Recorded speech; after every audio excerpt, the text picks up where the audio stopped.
पाप और पुण्य की व्याख्या है? तरफ पाप और पुण्य की कोई डेफिनेशन दे सकता है तो वो आपके मन की स्थिति। गीता में अभी थोड़ा बहुत ऐसा लिखा है कि कर्म की परिभाषा है, तो इसके अंतर्गत आती है ये बात? जब क्षत्रिय धर्म की बात करेंगे तो क्षत्रिय धर्म के आधार पर भगवान कृष्ण पाप और पुण्य की व्याख्या करेंगे। बापू, हम सिद्ध महात्मा और पुरुष और युग पुरुष के बारे में बात विवेकानंद जी से करते हैं, तो उन्होंने हमारे समाज के लिए बहुत कुछ किया है। तो विवेकानंद जी पहले वैसे महापुरुष थे जिन्होंने धर्म और राष्ट्रवाद को साथ में जोड़ा। ध्यान और मेडिटेशन के बारे में बात करेंगे क्या? आप अपने साक्षी भाव से मन की गतिविधि को आप जब तक उसका निरीक्षण न कर सके तब तक आपको ध्यान लगेगा नहीं। पर बापू, आजकल तो सिद्धियां ही चाहिए, सबको पैसे चाहिए, किसी को वश में करना है, ये करना है, ये सब बात भी बहुत फैली हुई है। ठीक है, किसी भी पथ पर पहुंच जाए और उसका विकृत रूप जब करेंगे माँ भगवती आपको छोड़ेगी नहीं। ये बात मन में तय करके फिर सिद्धि की अपेक्षा रखनी है। वो ये थर्ड आई ओपन हो जाना, एक कुंडली जागरण, ये सब सेम ही है। मूलाधार चक्र जैसे ओपन होता है, लोगों की सामने वाले की बात, उसकी मनोवृत्ति, उसका वर्तन, उसका स्वभाव तामसिक है राजसिक है, वो सारा मतलब आपको मालूम पड़ना शुरू हो जाता है। फिर तो आप उसमें मास्टर हो जाते हैं। नमो नारायण बापू। नमो नारायण। आपके चरणों में प्रणाम। प्रणाम। आज हम बात करेंगे कि धर्म के अंतर्गत जो पाप और पुण्य की व्याख्या है उसके ऊपर आप थोड़ी हमें प्रकाश डालिए, हमारे व्यूअर्स थोड़े समझे उसकी बात को। हाँ, ओम नमो नारायण, ओम गुरुदेवाय नमः। पाप और पुण्य की जो भारत धर्म में, भारत के देश में जो अलग अलग धर्म है उसमें भी अलग अलग संप्रदाय है। खास तरह से आप हिंदू धर्म की बात करें तो फिलोसॉफी की दृष्टि से देखें तो पर्टिकुलर कोई फिक्स व्याख्या जो सार्वभौमिक हो सके ऐसी पाप और पुण्य की व्याख्या नहीं है। मैं आपको एग्जांपल देता हूँ कि हिंदू के लिए गाय को मारना वो पाप होता है, लेकिन वही बात इस्लाम में आ जाए तो वो कर्म बदल जाता है। तो कर्म तो सेम ही है ना, ठीक है ना, उस पे पाप और पुण्य की व्याख्या बदल जाती है। तो अभी हम वेदांत के गहराई में जाए और उपनिषद की गहराई में जाए और पाप पुण्य की जो सार्वभौमिक व्याख्या हम कर सके तो वो व्याख्या है कि हमारे मन की स्थिति। मैं आपको उसका एक देसी एग्जाम्पल देता हूँ। हनुमान जी की मूर्ति है, कोई ईसाई व्यक्ति आता है जिसको हिंदू धर्म के बारे में कोई नॉलेज नहीं है, तो उसके पास में बैठ के उसके दोस्ती की तरह वो सेल्फी भी लेने लगेगा स्टैचू समझ के। जब वो हिंदू अपनी दृष्टिकोण से उसको देखेगा तो वो उसके लिए हिंदू की दृष्टिकोण में वो पाप है, ठीक है ना। लेकिन अब हम उनकी तरफ जाते हैं, वो ईसाई लड़का है उसकी तरफ जाते हैं, तो वो ईसाई लड़का उसका जो कार्य है और उसकी जो मनस्थिति है उसके अंदर वो पाप की व्याख्या नहीं है, ठीक है ना। तो हम जैसे विवेकानंद कहते हैं ना कि जितने लोग हैं दुनिया में उतने संप्रदाय है, उतने विचारधारा है, क्योंकि सबकी विचारधारा अलग अलग होती है। तो उसी तरह पाप और पुण्य की कोई डेफिनेशन दे सकता है तो वो आपके मन की स्थिति, और जो आपके मन की स्थिति है वो कैसे होती है। जैसे अब हिंदू में जन्म लिया है तो किसी को गाली देना वो आपके लिए पाप है, ठीक है। फिर किसी के बारे में बुरा सोचना वो भी आपके लिए पाप है। महापुरुषों का अपमान करना वो आपके सारे हिंदू के लिए पाप है, ठीक है ना। लेकिन ये पाप आपने अपने मन से तय कैसे किया कि पाप है, क्योंकि जैसे आप हिंदू धर्म में पैदा हुए, आपके जो माता पिता, आपका परिवार है, आपके आसपास का समाज, आप जिस संप्रदाय से आपके माँ बाप जुड़े हुए हैं, तो वो जो संस्कार, जो डेफिनेशन जो तय करते हैं और बचपन से आपके मनोविज्ञान पर उसका असर पड़ता है। तब आप में दो क्राइटेरिया आपके मन में होता है, एक करने लायक कार्य है जो पुण्य है, ये नहीं करने लायक कार्य है वो पाप है। तो पाप और पुण्य की कोई फिक्स डेफिनेशन नहीं दे सकते, उसको एक लिटी में कह सकते हैं तो उतना ही है कि पाप और पुण्य वो आपकी मन की स्थिति तय कर सकता है। हाँ, आपके विचार और आपके संस्कार। हाँ, सही बात है। और बापू, गीता में अभी थोड़ा बहुत ऐसा लिखा है कि कर्म की परिभाषा है, तो इसके अंतर्गत आती है ये बात? हाँ, उसके अंतर्गत भी आती है। जब क्षत्रिय धर्म की बात करेंगे तो क्षत्रिय धर्म के आधार पर भगवान कृष्ण पाप और पुण्य की व्याख्या करेंगे। जब मनुष्य की बात करेंगे तब भी वो व्याख्या करेंगे। जब स्त्री का अपमान होता है, ठीक है ना, उसका एग्जाम्पल लेके पूरे महाभारत के काल के बाद ज़्यादा से ज़्यादा स्त्री का अपमान होता, उसको रोकने के लिए जब कृष्ण अर्जुन से बात करेंगे द्रौपदी के विषय में, तब पाप और पुण्य की डेफिनेशन आएगी। सही बात, ठीक है ना। और फिर सामने वाले पक्ष जो अधर्म के लोग हैं उसको मारने की बात आएगी तब कृष्ण बोलेंगे तुम सारे कर्पण, हाँ तुम पाप और पुण्य से ऊपर उठ जाओ पार्थ, हाँ हाँ तुम सुख और दुख से ऊपर उठ जाओ, तुम सारी अपेक्षाओं से ऊपर उठ जाओ और सारे कर्म मुझ में समाहित कर दो। हाँ तब वो पाप और पुण्य दोनों व्याख्या से ऊपर सी बात करेंगे। हाँ मतलब जब जब अर्जुन की जो मन की स्थिति जैसी है और अर्जुन की जैसी मान्यता है उसी हिसाब से भगवान कृष्ण उससे बात करेंगे। हाँ, तो इसीलिए तो जैसे देखो जब गीता मतलब युद्ध क्षेत्र में जब अर्जुन की मनोस्थिति ऐसी हो गई कि मैं वैराग्य ले लूँ, ये सब सामने मेरे सब खड़े हैं हमारे कुटुंबीजन, तो मैं क्या करूँ, इसीलिए तो भगवान ने उनको पूरा ज्ञान दिया गीता का। एकदम सही है। मैं आपके ज्ञान में थोड़ा हाँ ज्यादा कर दूं। हाँ जो वैराग्य की स्थिति थी अर्जुन हाँ की, हाँ हाँ उसका मूल कारण पाप और पुण्य ही था। हाँ। उसको लगता था कि एक राज्य के लिए मुझे अपने ही परिवार के लोगों को मारना वो मेरे लिए पाप है, उससे अच्छा यह है कि मैं एक भिक्षुक बन जाऊं और भिक्षा लेके अपना जीवन पूरा कर दूं, लेकिन मैं इस पाप कर्म से बच जाऊं। जी। मतलब उनका जो वैराग्य है वो भी पाप और पुण्य की व्याख्या से है, और उनका समाधान है वो पाप पुण्य की सही व्याख्या से समाधान होता है। तब अर्जुन गांडी उठा के तय कर देता कि मैं पांडवों का विनाश, कौरवों का विनाश करूंगा। पर वही है ना कि भगवान ने फिर उनको मतलब जो वैराग्य की स्थिति थी तो ऐसा ही बोला कि जब जब धर्म का नाश करना है तो तुम्हें आगे आना पड़ेगा, चाहे वो घर वाले हो या घर के बाहर वाले हो या कोई भी हो, हथियार तो उठाने पड़ेंगे।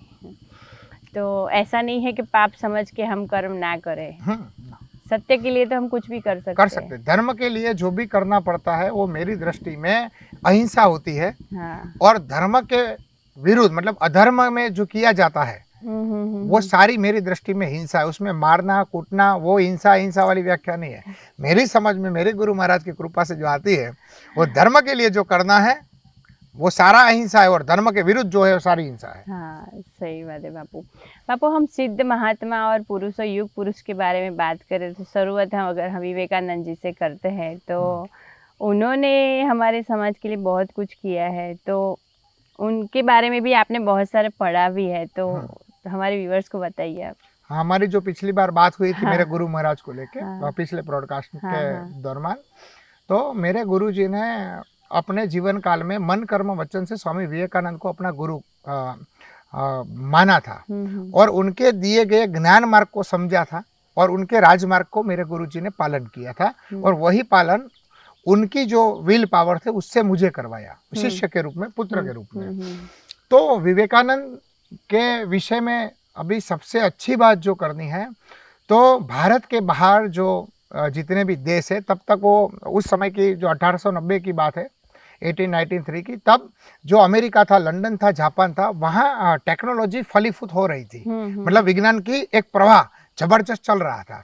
तो उनकी दृष्टि में जो भारत का देश है वो भारत साफ सपेरा और गरीब और पिछड़ा देश है। वो लोग मनुष्य ही नहीं मानते थे, जानवर जैसे लोग मानते थे हमारे हिंदू धर्म के लोगों को, भारत के लोगों को।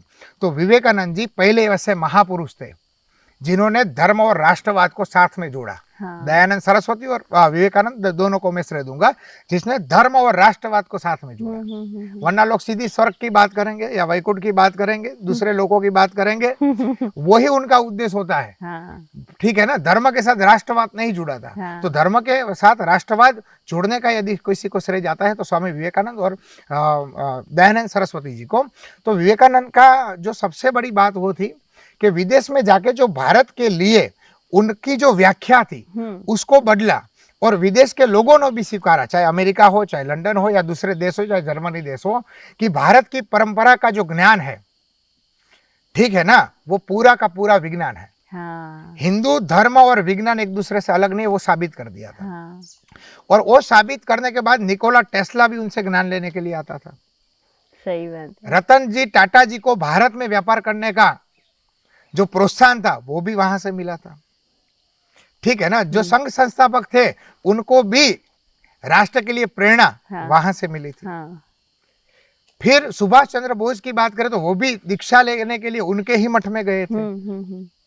तो विवेकानंद जी ने भारत को बहुत दिया, और विदेश के लोगों में आज रजनीश ओशो जी जी। जो उन्होंने विदेश के अंदर फिलोसॉफी का प्रचार किया, हिंदू धर्म का प्रचार किया, या फिर योगानंद जी हो, आज इस्कॉन हो, इस्कॉन। लेकिन ये सब लोग विदेश के लोगों में हिंदू धर्म का प्रचार कर पाए। उसका मूल कारण ये था कि उनका जो बेस तैयार किया था स्वामी विवेकानंद ने किया था। और स्वामी विवेकानंद जब राष्ट्रवाद की बात करते हैं तो वो किसी बाउंड्री लाइन के भारत की बात नहीं करते हैं। उनका राष्ट्रवाद बाउंड्री से पर और समग्र ब्रह्मांड में जितने भी जीव हो उसके लिए कल्याणकारी होना, वही स्वामी विवेकानंद का असली राष्ट्रवाद था। किसी नक्शे में देश है और उसके पुरता राष्ट्रवाद था, ऐसा नहीं था। तो विवेकानंद ने सोचा था कि भारत में रोटी कपड़ा और मकान लोगों को जरूरत है, ठीक है ना, और विदेश के पास वो पैसा है लेकिन उनके पास असली धर्म नहीं है। तो विदेश के लोगों को असली धर्म दिया और वहां से जो धन आया वो भारत के लोगों, गरीब लोगों के रोटी कपड़ा और मकान के लिए उन्होंने कार्य किया। तो ये इनकी महानता है जी। और सबसे कम उम्र में, और उन्होंने, मैं ऐसा बोल रहा हूँ कि जो 10 बरस भारत में भ्रमण किया, उनको जो 20-25 से ज्यादा बीमारी थी, उसका कारण एक ही था कि भारत के लोगों ने, एक युवा साधु विश्व कल्याण की बात करता था तो उनको, गुलामी वाले लोग थे ना भारत के लोग, तो उसको मूर्खता लगती थी कि मूर्ख आदमी है।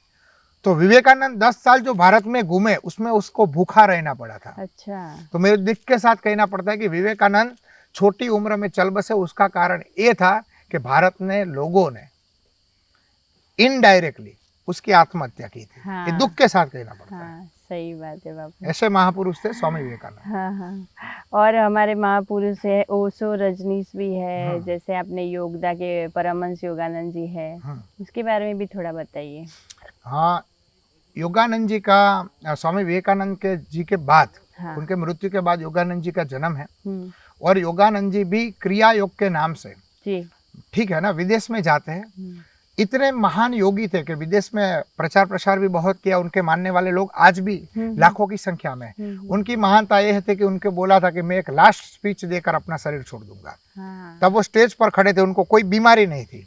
अपना वक्तव्य खत्म किया और अपने ब्रह्मरत्न से अपने जीव को निकाल कर वो हमारे बीच से निकल गए। इतने महान थे योगानंद जी। और हाँ, ओशो जी की तो बात ही क्या करें। हाँ, एक ही आदमी, एक ही महापुरुष इतने सारे महापुरुषों की सबसे बेस्ट व्याख्या कोई कर सके, तो मेरी दृष्टि में न भूतो न भविष्य, रजनीश ओशो जैसा कोई होगा नहीं, न भूतो न भविष्य।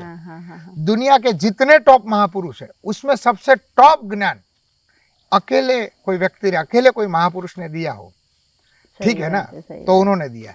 दुनिया के सारे धर्मों पर सटीक व्याख्या जो उनको धर्माचार्य न कर सके, उतनी सटीक व्याख्या करने वाले रजनीश के बारे में और क्या कहें।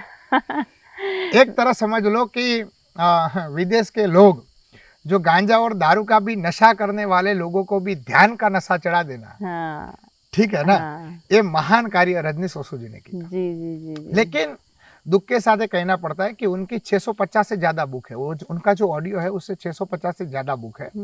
और उसमें से एक बुक है जो संभोग से समाधि, जो लोगों ने नहीं पढ़ी।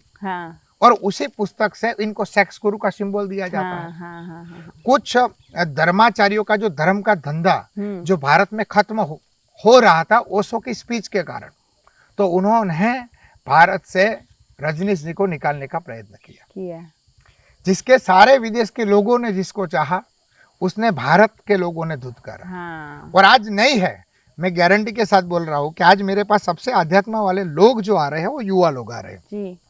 तो आज के जो 10 युवा लोग हैं उसमें से 8 लोग धार्मिक युवा लोग हैं, जिसमें कुछ ज्ञान की पिपास है। उसमें से 10 में से 7 से या 8 बच्चे आज भी रजनीश ओशो जी को पढ़ते हैं या सुनते हैं। हाँ, सही बात है। लेकिन उनके बारे में एक मैं विशेष कहूंगा कि वो समय से पहले पैदा हो गए।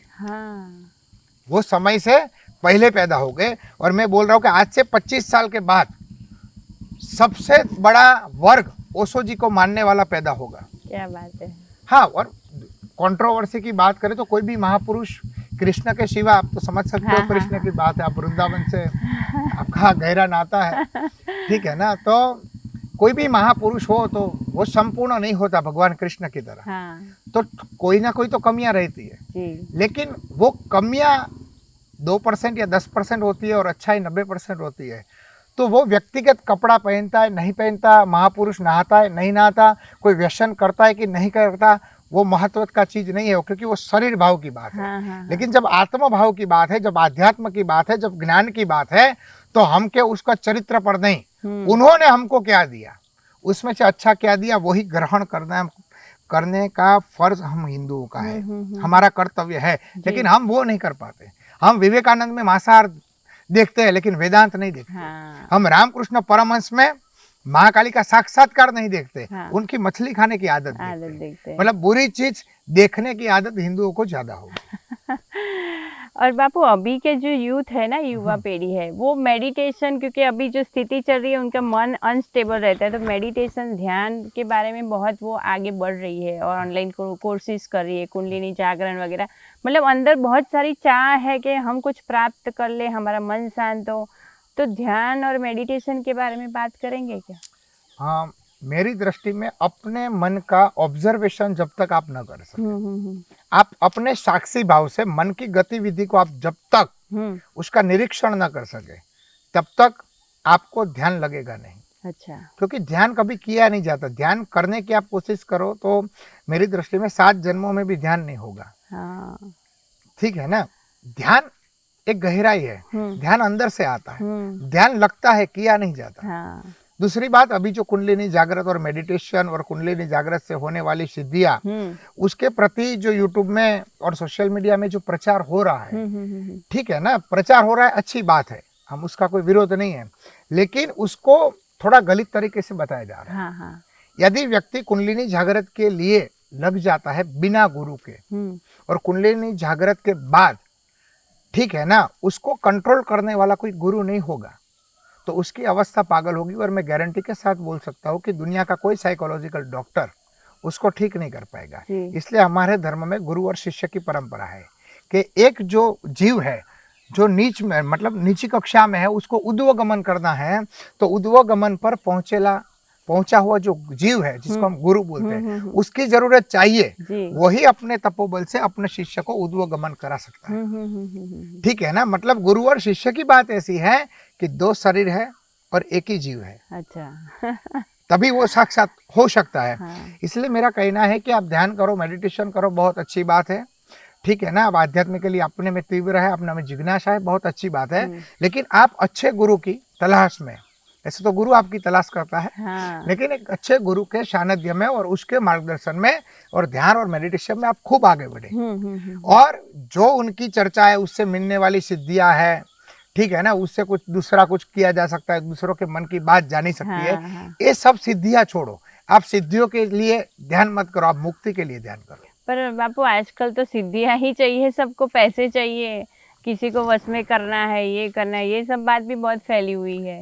जब हम जितने राक्षसों की बात करते हैं इतिहास में, वो सारे मेडिटेशन वाले थे ना। हाँ। वो भी भगवान शिव या विष्णु या ब्रह्मा जी की या कुछ देवी की पूजा करते थे। जब उनको सिद्धियां प्राप्त हुई, और उसी सिद्धि का मतलब कुंडलिनी जागृत से ही प्राप्त होती है, और उसी सिद्धि से ही लोगों को परेशान करने का कोशिश किया, तभी माँ भगवती आई। हाँ।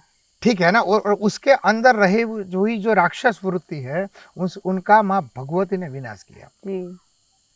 मतलब सिद्धि के किसी भी पथ पर पहुंच जाए और उसका विकृत रूप जब करेंगे, माँ भगवती आपको छोड़ेगी नहीं। ये बात मन में तय करके फिर सिद्धि की अपेक्षा रखनी चाहिए। और बात एक सिद्धि की रहेगी। मैं एक एग्जांपल देता हूँ। स्वामी विवेकानंद एक नदी के किनारे टहल रहे थे, तो एक महात्मा आया और बोला कि तुम तो अभी युवा साधु हो, तुमको ध्यान साधना का क्या पता। हाँ जी गुरु जी, हमको क्या पता होगा, कि देखो मैंने 10 साल तपस्या की, मेरी सिद्धि को देखो। ऐसा कह के वो पानी पर चलने लगे। हाँ। फिर वापस आए, बोले मूर्ख, ऐसा करना चाहिए। विवेकानंद जी के, आपने तो 10 साल बहुत अच्छी तपस्या की। फिर विवेकानंद ने नाव बुलाई और नाव में बैठे और 10 आना, जो नाव चालिक है उसको 10 आना दिया। हाँ। और फिर महात्मा को बोला कि महात्मा, आपकी सिद्धि की कीमत है ना वो 10 आना है। ठीक है ना। आपकी सिद्धि की कीमत 10 आना, उससे अच्छा है आप 10 वर्ष राष्ट्रवाद के लिए काम करते तो और अच्छा होता। सही बात है। तो बापू ये थर्ड आई ओपन हो जाना, एक कुंडली जागृत, ये सब सेम ही है? थर्ड आई ओपन होना मतलब कोई चक्र जागृत हो जाना, ऐसा होता है क्या? थर्ड आई में हम ऐसा मानते हैं, उसमें डिटेल में फिर एक बार चर्चा करेंगे क्योंकि लंबा और गहरा विषय है। हाँ लेकिन शॉर्ट में कहे, थर्ड आई मतलब बात तो ये होती है, आप मन के विचार सामने वाले के जान सकते हैं सब। मूलाधार चक्र खुलने के बाद एक क्रिया ऑटोमेटिकली हो जाती है। अच्छा उसमें थर्ड आई वाली बात तो साइड में है। मूलाधार चक्र जैसे ओपन होता है, लोगों की सामने वाले की बात, उसकी मनोवृत्ति, उसका वर्तन, उसका स्वभाव तामसिक है राजसिक है, वो सारा मतलब आपको मालूम पड़ना शुरू हो जाता है। फिर तो आप उसमें मास्टर हो जाते हो। जी जी जी जी, इंट्यूशन आने लगते हैं। हाँ, वो आने लगते हैं। और बात रही थर्ड आई थी, थर्ड आई की आज भी बच्चे जो कर रहे हैं, हाँ वो एक मन की शक्ति है। उसको विशेष रूप जापान के लोगों ने दिया है हाँ और हमारे गुरुकुल में कंपलसरी में था। लेकिन वो घूमते घूमते जापान में गया, क्योंकि हमारा हिंदू धर्म में एक महानता क्या है, आप देखो कि हमने भगवत गीता से कभी परमाणु बम नहीं बना, हमने सिर्फ टीका किया। विदेश लोगों ने ये कराया, जो महान टेक्नोलॉजी वाले ग्रंथ थे, हमने से उसमें से डेवलपमेंट कुछ नहीं किया, हमने हाँ। सिर्फ टीका लगाया। जी और आज भी हिंदू लोग टीका ही लगाए थे। हाँ ठीक है ना। सही हाँ, है। भारतीय ज्ञान का सबसे अच्छा टेक्नोलॉजी की दृष्टि में, टेक्नोलॉजी क्या मतलब उससे अच्छा हुआ बुरा हो बात की चर्चा है, तो विदेश के लोगों ने किया। हाँ हमारे है ना, वेद में 4 वेद है, उसमें है ही सारा विज्ञान छुपा हुआ सारा है। विज्ञान। हमारे आज भी पंडित इतना मतलब पुस्तक छोटी सी लेके कहते हैं कि 20 साल बाद इसी दिन के अंदर सूर्य ग्रहण होगा, इसी मिनट पे मालूम हो जाता है। नासा तो 50-60 साल के बाद आया। तो धर्म लेकिन हमारे ग्रंथों में जो विज्ञान था, विदेश के लोगों ने उसमें से जो अपनी टेक्नोलॉजी अपनी मेहनत से किया, उसको भी हम ठुकरा नहीं सकते। जी आज हमारे पास मोबाइल है, कैमरा है, ठीक है ना। आप मान लो थोड़ी दृष्टि में कि वो हिंदू धर्म में ये सब थोड़ा थोड़ा ज्ञान था, सत्य है, लेकिन उसका सही इस्तेमाल तो विदेश के लोगों ने किया ना। तो जो वैज्ञानिक ने मेहनत किया है, उसको प्रैक्टिकल किया है, वो हिंदू ग्रंथ में था और उसने कॉपी करके आप आइंस्टाइन जैसे या दूसरे वैज्ञानिक को अपमान नहीं कर सकते। हाँ सही बात। आपने नहीं किया तब उन्होंने किया ना, तो उनका सम्मान करना सीखो। आज भी जो भी टेक्नोलॉजी के लोग बना रहे हैं, उसका आपको सम्मान करना चाहिए। वो कहीं से भी कॉपी पेस्ट करना भी एक बुद्धि तत्व होता है। हाँ। आपने नहीं किया तब दूसरों ने किया। जी जी जी। तो हमारी पूजा पाठ जो देवी देवता के हम करते थे, उसका कोई वैज्ञानिक देखने जाए उदाहरण तो होता है क्या? आप मंदिर देख लो। हाँ मंदिर है ना, मेरे लिए आपको मन को चार्जिंग करने के लिए, ठीक है ना, एक जाहिर में बैटरी केंद्र है, मन का रिचार्ज के लिए, और फ्री ऑफ है। फ्री ऑफ है। ठीक है ना, क्योंकि वहाँ का जो प्राण प्रतिष्ठा होता है और वहाँ का जो देवता या देवी विराजमान है, उसका जो ऑरा मंडल होता है, उससे आपकी मन की स्थिति शांत हो जाती है। और मन की स्थिति आपकी शांत होगी, आपके 90% प्रॉब्लम सॉल्व हो गए, क्योंकि आपको जो समस्या उसका डिसीजन तो आपको शांत मन से लेना। हाँ। तो वो आपको मंदिर से मिलेगा। आप देखो किसी भी मंदिर में आप जैसे अंदर जाते हो ना, पहले पंच तत्व का घंटा लगा हुआ होता है। हाँ। तो ये घंट क्यों लगा हुआ होता है? क्योंकि आप बाहर के विचार से, परिवार के, समाज के, नौकरी, बिजनेस, जो भी विचार में आप हो, जैसे आप मंदिर में जाएंगे, उनकी जो ऊर्जा लेनी है, तो आपका मन तो वही लगना चाहिए ना। तब गर्भगुरु की ऊर्जा आपको मिलेगी ना, तब आपको शांति प्राप्त होगी ना। ठीक है ना। तो जैसे आप घंटा बजाते हो, ठीक है ना, तो पंच तत्व से मतलब पंच धातु से बना हुआ घंट मन को एकदम शांत करने का काम करता है। और आपको इंटेंशन देता है कि आप अभी मंदिर में हो। ठीक है ना। फिर आप ये भी देखो, शिवालय जितने हैं उसमें नंदी महाराज होते हैं घंट के बाद। ठीक है ना। तो उसके कान में अपनी मनोकामना कहने की एक पद्धति होती है। हम उसके कान में कहो, कथा ऐसी है कि वो शिव जी के पास पहुंच जाता है।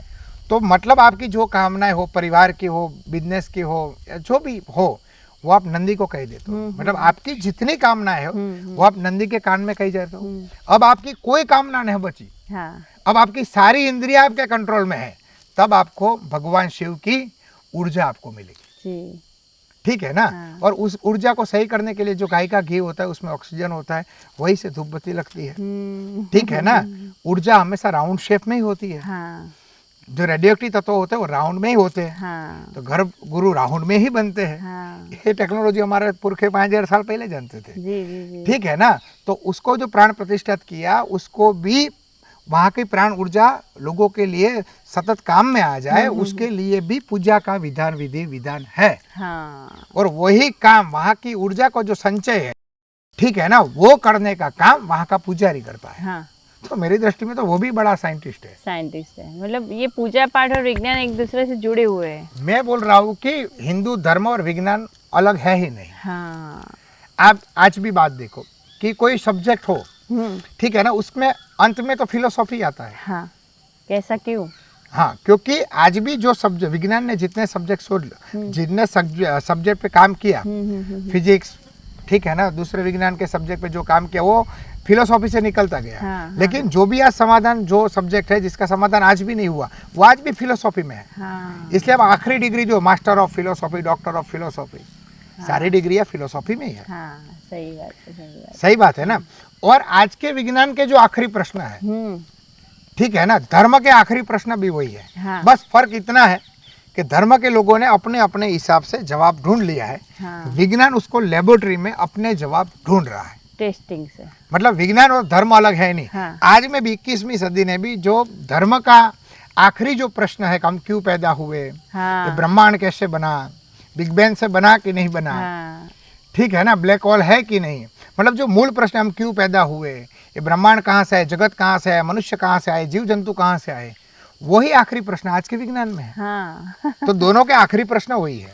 सही बात है। अब आप धर्म को सिर्फ पूजा पाठ और पद्धति में सीमित करना नहीं चाहिए हिंदू जी, जी, को। आज हिंदू के लिए धर्म इतना ही है, पूजा पाठ। हाँ, इसलिए मैंने पूछा कि मंदिर जाना चाहिए। आज के यूथ को पसंद है, नहीं पसंद है, कहीं जाते भी है, मदर फादर को अगर वो प्रेशर करेंगे तो ही जाएंगे मंदिर, हर नहीं जाएंगे। तो जाना चाहिए कि नहीं जाना चाहिए? मंदिर तो जाना चाहिए, लेकिन मेरा आज के युवा को कहना है कि आज देखो विज्ञान और टेक्नोलॉजी का इतना विकास है, उसके साथ में आप है ना, एक बार भारत के 6 दर्शन पढ़े आस्तिक, हाँ, और 3 नास्तिक दर्शन भी पढ़े, हाँ, 9 के 9 दर्शन पढ़े, तो आपको मालूम पड़ेगा कि भारतीय संस्कृति की विशालता क्या है, सनातन धर्म की विचारधारा क्या है, विशालता क्या है, उसकी गहराई क्या है, कितनी कितनी विचारधारा है, और सारी विचारधारा अपने आप में महान है। हाँ, हाँ, तो हिंदू धर्म में आखिरी में यही कहना चाहता हूँ कि आज के युवाओं को उपनिषद भी पढ़ना चाहिए, वेद भी पढ़ना चाहिए, दर्शन शास्त्र तो खास पढ़े फिलोसॉफी के हिसाब से। दर्शन शास्त्र। हाँ, 6 आस्तिक दर्शन है और 3 नास्तिक, 9 के 9 पढ़ने चाहिए। तो ये कहाँ उपलब्ध होंगे? वो ऑनलाइन भी ऑनलाइन भी मिल जाता है। और आखिर में आपकी अगर कोई इच्छा हो तो और भी मैसेज दे दीजिए हमारे व्यूअर्स को, आपकी तरफ से अंदर से जो प्रेरणा है। नहीं, बस मैं तो यही चाहना का आज के युवाओं को, एक सबसे अच्छी बात आज के युवाओं को ये लगी कि पहले के समय से आज के युवाओं में धार्मिकता ज़्यादा है। हाँ, आज से 15-20 साल में जो देखता था कि बूढ़े लोग ही मंदिर जाते थे, आज 80% मंदिर जाने वाले लोग युवा हैं। हाँ, तो मैं चाहता हूँ कि आपको जिज्ञासा के बिना ज्ञान नहीं मिलेगा जी, आपको तीव्रता चाहिए, तीव्रता के बिना ज्ञान नहीं मिलेगा। तो आज के युवाओं में तीव्रता चाहिए, और जो धर्म ग्रंथों में लिखा है उसको सही सही आपको मान लेना, वो सनातन धर्म नहीं है। अच्छा, आप ईश्वर के अस्तित्व पर भी शंका कर सके, ऐसी विशालता और ऐसा मन हमारे भारतीय दर्शनों में और हिंदू धर्म ने दिया है। तो उसका पूरा लाभ उठाना चाहिए। जी, जी, जी, जी, धन्यवाद। आपके चरणों में नमन बापू।